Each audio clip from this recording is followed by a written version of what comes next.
Les fondements de la commercialisation. Alors reprenons la démarche marketing pour voir dans quelle étape se situe cette vidéo. La première étape consiste à analyser le marché, puis les forces et les faiblesses de l'entreprise pour établir la détermination d'un SWOT. Ensuite, on choisit la stratégie marketing, puis on détermine un plan marketing qu'on appelle également mix marketing. Enfin, on contrôle et on corrige les éventuelles erreurs. Alors, les deux premières étapes correspondent au marketing stratégique et les deux dernières au marketing opérationnel. Dans cette vidéo, nous sommes à la troisième étape et on va étudier un des 4 P qu'est la distribution, place en anglais. On parle indifféremment de distribution ou commercialisation. Alors voyons tout d'abord ce qu'est la distribution. La distribution, c'est apporter le bon produit au bon client, au bon endroit et au bon moment. Ainsi, une politique de distribution, comme on l'a vu pour le produit et le prix, c'est l'ensemble des actions qui permettent d'optimiser la mise à disposition du produit au client. Alors, pour mettre en place une politique de distribution efficace et pertinente, il faut d'abord maîtriser le vocabulaire technique de la structure de la distribution. Alors, on distingue tout d'abord la notion de canal de distribution.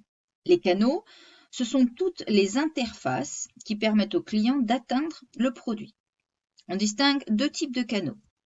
Les canaux d'abord traditionnels, comme la vente en face à face, la vente par téléphone ou la vente par correspondance, qui est toujours importante pour certaines entreprises.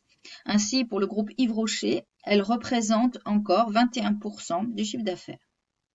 Il y a ensuite les canaux online ou en ligne, qui passent par Internet, par les applications mobiles ou les réseaux sociaux. Alors aujourd'hui, le consommateur jongle avec tous les canaux de distribution. On retrace l'évolution de ce phénomène en mettant en avant plusieurs tactiques qui permettent au client d'atteindre le produit. Ainsi, lorsqu'un client n'a qu'un seul moyen pour acheter son produit, on parle de canal simple. C'est le plus traditionnel. Puis, lorsque le client peut avoir recours à plusieurs canaux complètement indépendants les uns des autres pour acheter son produit, on parle d'une distribution multicanale. Ainsi, un client peut acheter une nuit à l'hôtel par téléphone ou encore par le site internet de l'hôtel. Ensuite, lorsque le client peut avoir recours à plusieurs canaux simultanément pour acheter son produit, on parle de distribution cross-canal. Ainsi, un client peut commander un repas sur internet puis le payer ensuite au restaurant, c'est ce qu'on appelle le click and collect. Tous les canaux s'emboîtent sans risque de doublon ou de rupture dans le parcours du client. Enfin, aujourd'hui, on développe ce qu'on appelle une distribution omnicanale. Cette technique, elle consiste à combiner plusieurs canaux de distribution en une seule et unique expérience. On fusionne tous les canaux. Il n'y a plus de distinction entre le physique et le digital. Et c'est l'exemple des magasins connectés, où tout ce qui est proposé en ligne est aussi en magasin. Le client en boutique s'appuie sur des applications ou d'autres outils pour s'identifier, connaître les caractéristiques des produits et faire ses achats. Alors après la notion de canal de distribution, il faut connaître les notions de circuit et de réseau de distribution. Alors tout d'abord le circuit. Le circuit, c'est le chemin suivi par le produit du producteur au consommateur ou client. On le décrit à travers le nombre d'intermédiaires et les canaux qu'il comporte. Ainsi, on distingue plusieurs types de circuits. Tout d'abord, le circuit direct, qui ne présente pas d'intermédiaire entre le producteur et le client. On parle aussi de vente directe. Alors, ils ont l'avantage de permettre de maîtriser complètement sa distribution, de garder le contact direct avec le client et de ne pas avoir d'intermédiaire à rémunérer. Mais il est difficile de toucher une clientèle éloignée, il faut des commerciaux souvent chers et il faut financer la mise en place de points de vente. Ensuite, il y a les circuits indirects qui présentent au moins un intermédiaire entre le producteur et le client.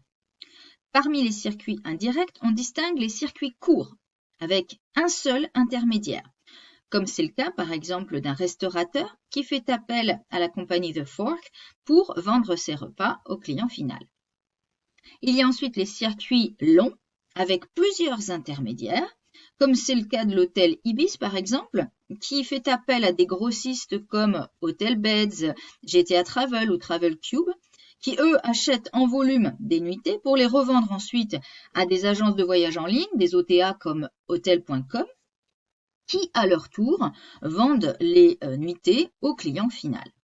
Alors, ces circuits longs ont l'avantage de toucher la clientèle des intermédiaires, de bénéficier de la réputation des distributeurs sans avoir recours à des commerciaux onéreux. Mais ces intermédiaires ont un coût, on perd le contact direct avec le client, et si le distributeur est en difficulté, eh bien on pâtit de sa mauvaise image. Enfin, terminons avec la notion de réseau de distribution. Cela correspond à l'ensemble des acteurs impliqués dans le circuit de distribution. Donc, alors que le circuit est plutôt centré sur le nombre d'intermédiaires et les canaux empruntés, là, le réseau décrit plutôt les personnes impliquées dans la distribution. Alors maintenant que nous distinguons les notions de canal, circuit et réseau de distribution, on va pouvoir présenter les différentes stratégies de distribution possibles. On en distingue 3. Tout d'abord, la stratégie de distribution intensive. Alors, elle consiste à distribuer un produit dans le plus grand nombre de points de vente. On parle de distribution de masse. Alors, c'est l'exemple du Club Med qui a opté pour cette stratégie en vendant ses séjours dans ses propres agences de voyage, puis via son site internet, mais aussi par l'intermédiaire d'agences de voyage comme Édouard Leclerc Voyage, comme Carrefour Voyage ou encore CWT. L'intérêt de cette stratégie est que cela génère un fort chiffre d'affaires, une meilleure notoriété et une diffusion rapide des produits. Toutefois, les coûts de distribution sont élevés, on perd le contact avec la clientèle finale, il est parfois difficile de contrôler ces intermédiaires. Ensuite, il y a la distribution sélective. Alors là, le producteur choisit un nombre restreint de distributeurs en raison de leurs compétences, de leur emplacement, de leur notoriété, de leur taille, etc. Les intermédiaires doivent fonctionner comme s'ils faisaient partie de l'entreprise. C'est le cas, par exemple, du réseau volontaire Havas Voyage. Et les avantages de cette stratégie, c'est que les coûts de distribution sont réduits, on a toujours un certain contact avec la clientèle et on contrôle mieux son image et ses intermédiaires. Toutefois, la couverture géographique est moins importante, le chiffre d'affaires est réduit et la concurrence peut être féroce. Enfin, il y a la stratégie de distribution exclusive. Ici, le producteur passe un contrat d'exclusivité avec un petit nombre de distributeurs et ces derniers s'engagent à ne distribuer aucun autre produit, comme c'est le cas des concessionnaires automobiles, mais c'est aussi l'exemple des restaurants Flunch. Alors l'intérêt, c'est de maîtriser pleinement sa distribution, d'avoir des coûts de distribution donc avantageux, de contrôler son image et sa relation client. Toutefois, le chiffre d'affaires est plus faible que dans les autres cas et la couverture géographique moins importante. Alors nous venons donc de terminer les fondements de la commercialisation et c'est la fin de cette vidéo.